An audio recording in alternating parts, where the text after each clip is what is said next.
For the very first time since he took over as the LOP, Rahul Gandhi took to the floor of the House. In his very first speech as the leader of opposition, Rahul Gandhi has triggered a huge uproar with his remark that targeted the BJP.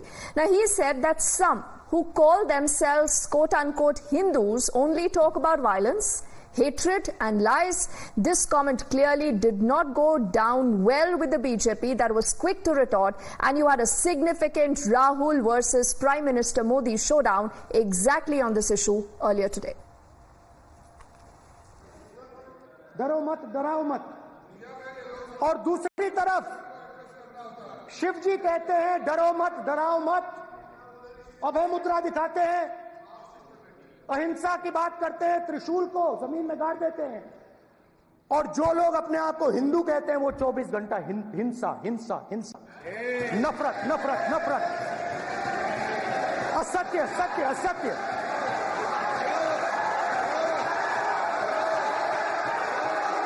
आप हिंदू हो ही नहीं।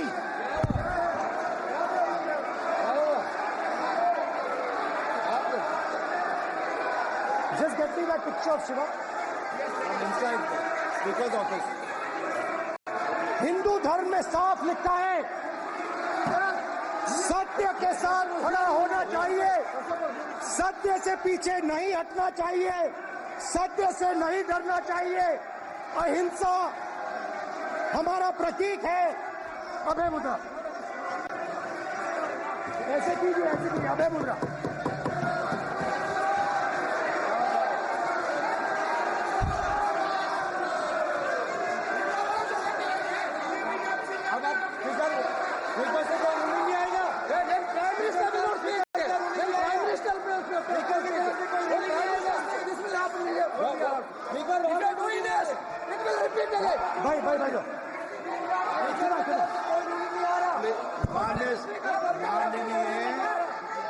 ये आप बात समझिए,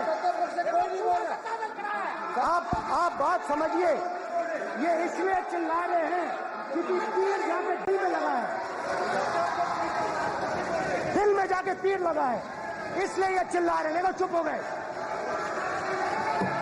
देखिए speaker साहब चुप हो गए सब। So as Rahul Gandhi stirred the row with that anti-Hindu remark, you also had the entire House up in uproar, particularly the Prime Minister who stood up. He interrupted Rahul Gandhi's speech and he said that if you paint the entire Hindu community as quote-unquote violent, this is hugely problematic. The reason why, the insistence is from the BJP that Rahul Gandhi apologizes. We also had the Union Home Minister Amit Shah later saying that this is an insult of the entire community, and he says that an apology from the Congress MP must be forthcoming now. ये जो विषय बहुत गंभीर है, पूरे हिंदू समाज को हिंसक कहना ये गंभीर विषय है। बीजेपी को आपको नहीं, नरेंद्र मोदी जी पूरा हिंदू समाज नहीं है, बीजेपी पूरा हिंदू समाज नहीं है, आरएसएस पूरा हिंदू समाज नहीं है।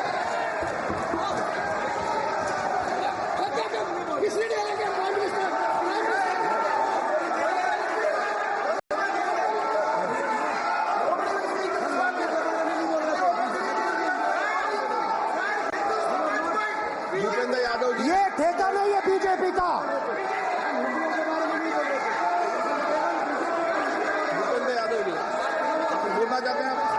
ये सब हिंदू हैं यहाँ पे,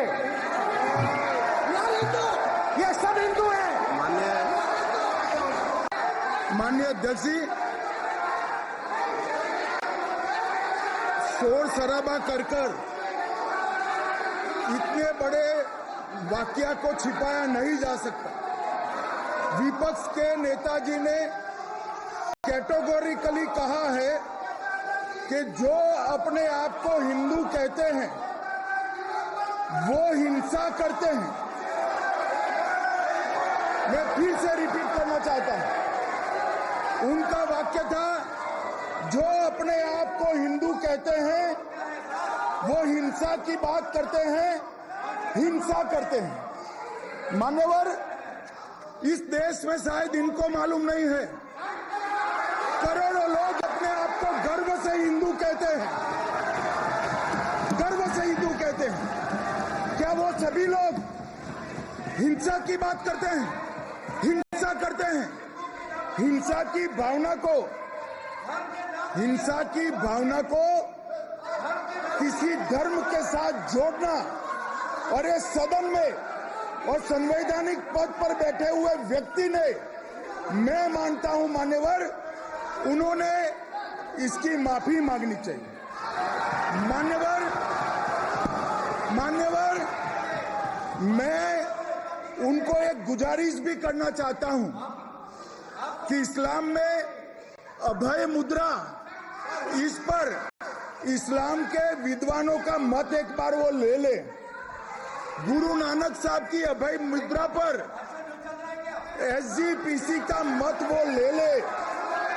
और मान्यवर, अभय की बात तो इनको करने का कोई अधिकार नहीं है। आपातकाल में पूरे देश को इन्होंने भयभीत करा है, लाखों लोगों को जेल में डाला है। और आतंक, वैचारिक आतंक अगर कभी था, वैचारिक आतंक कभी था तो आपातकाल के वक्त था। और मान्यवर, दिल्ली में दिन दहाड़े हजारों सिख भाइयों का कत्लेआम उनके शासन में हुआ। आज वो भय की बात कर रहे हैं। मान्यवर, मेरा आपसे आग्रह है कि श्री राहुल गांधी, नेता प्रतिपक्ष, पहला भाषण होने के बावजूद माफी मांगनी चाहिए, न केवल सदन, पूरे देश की माफी मांगनी चाहिए। We also have our colleague Niyamika who's joining us live right now, and she does track the Congress party closely for us. Niyamika, for the very first time when Rahul Gandhi takes to the floor of the House as the LOP, many would say that the expectations were huge.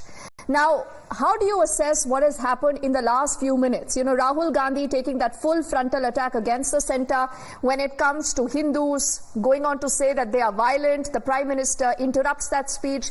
Amit Shah also says that this is an unwarranted comment. Has Rahul Gandhi missed the bus in the first opportunity, or you believe that this was the actual plan to put the BJP and the centre on the back foot?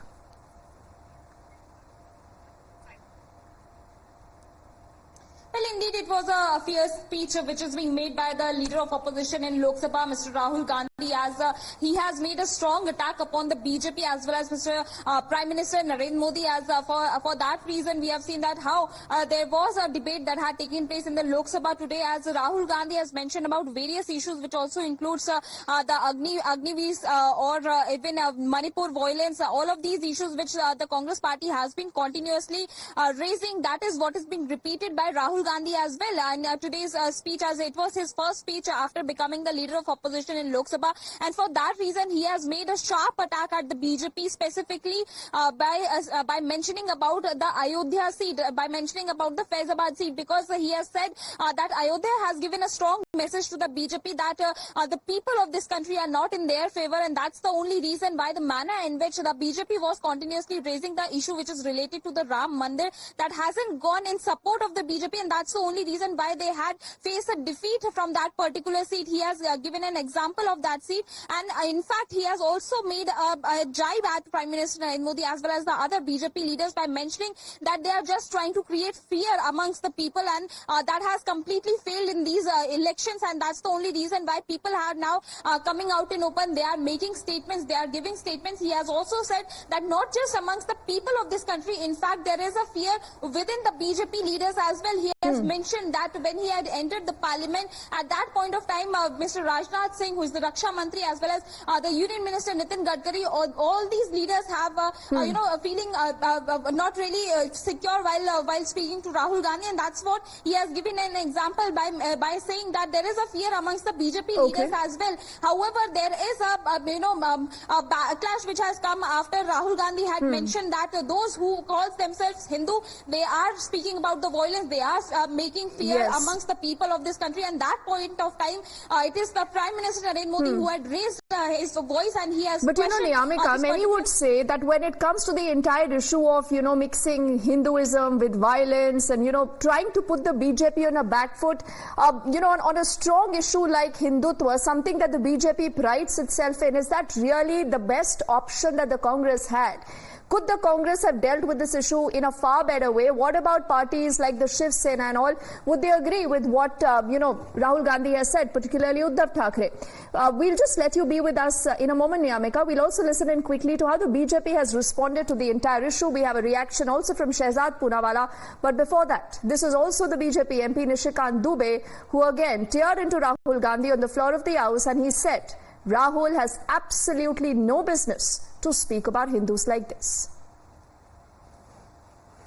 Sir, ये संविधान की बात कर रहे हैं sir, और इसी संविधान का आर्टिकल 25 कहता है कि किसी भी धर्म के ऊपर कोई भी व्यक्ति किसी को हिंसावादी करार नहीं दे सकता है, और इन्होंने हिंदू का हिंसावादी कहा है सर। संविधान का इन्होंने अपमान किया है, संविधान की झूठी दुहाई दी है, इनको माफी मांगनी चाहिए सर। ये आर्टिकल 25 है सर संविधान का,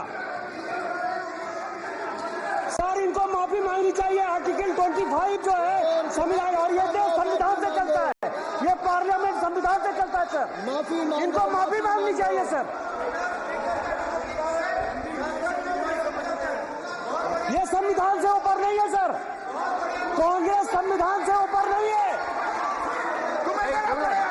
आर्टिकल 25 कल्याण बनर्जी बताए, आर्टिकल 25 क्या क्या यही राहुल गांधी की मोहब्बत की दुकान है? जिस प्रकार से राहुल गांधी ने लोकतंत्र के मंदिर में हिंदुओं के प्रति अपनी घृणा और नफरत को दर्शाने का काम किया है और हिंदुओं का अपमान किया है, ये कह गए कि जो लोग अपने आप को हिंदू कहते हैं वो केवल हिंसा हिंसा हिंसा, नफरत नफरत नफरत फैलाते हैं। ऐसा किसी और धर्म के अनुयायी के बारे में नहीं कहा जाता, और कांग्रेस का पुराना इतिहास है। Hindu terror, Hindutva, ISIS, Boko Haram, Sanatan समाप्त, सनातन बीमारी है। जिहाद सिखाया गया था कृष्ण जी ने अर्जुन को, किस प्रकार से राम जी का अस्तित्व, राम जी के मंदिर का विरोध करना, और ये करते करते आज वोट बैंक को साधने के लिए पार्लियामेंट में भी ये कहना कि हिंदू हिंसात्मक होता है, किसी और धर्म के व्यक्ति के लिए कहा जाता है। वहां पर तो कहते हैं आतंकवाद का कोई धर्म नहीं होता, पर सैफरन टेरर हिंदू